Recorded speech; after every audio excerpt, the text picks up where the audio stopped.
Well, there's absolutely no doubt that Trump wanted to make appointments that were going to shock the system. All of his appointments so far are ones that show that he is dedicated to reforming the way that Washington works. And with Matt Gaetz's appointment, there was certainly a lot more hesitation on the part of many inside Washington and outside, for that matter, about this particular nomination in large part due to the accusations that have been made against Matt Gaetz from parties and alleged affairs and things that he has been supposedly engaged in. Now, there is a Senate or a House, rather, ethics complaint that is going to be coming out, and it was going to be coming out. And the fact is that Gaetz resigned just in time for that report to be issued that would have otherwise been pretty damaging to him. So the appointment really helped avoid the news of this report, but also now it's a matter of the fact is he wouldn't be confirmed anyway. So it's probably time to get someone else who can be confirmed and let the system still be shocked. Mm-hmm.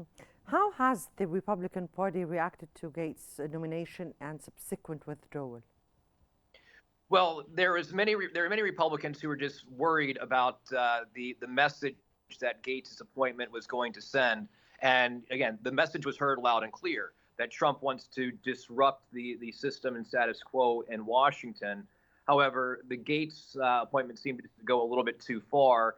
And once it became clear that Gaetz wasn't going to have the votes in the Senate to get that particular appointment made and confirmed, then he promptly has resigned or has withdrawn from consideration, allowing everyone to really maintain their political capital and not have to take a stake on risking their reputation on a Matt Gaetz.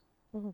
From your point of view, how did the incident reveal the balance of loyalty and accountability within the Republican Party?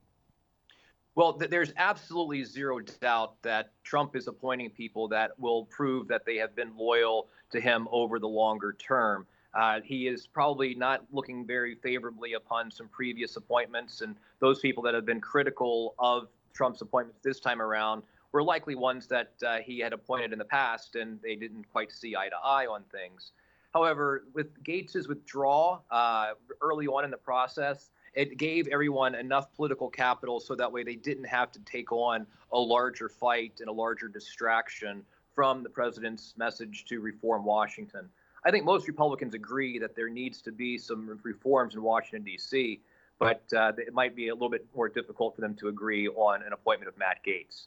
They can still achieve the same thing without having the personnel that would be causing consternation there. Mm. What are Gaetz' prospects in the political arena in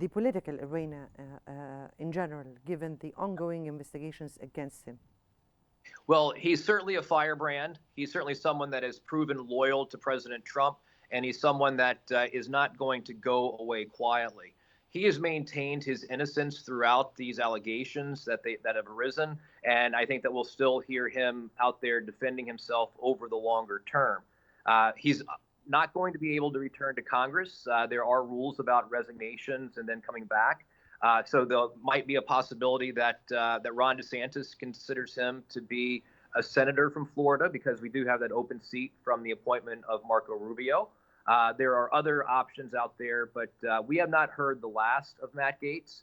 He is certainly going to use the platform and the voice that he has to continue to support the president and continue to support change in Washington.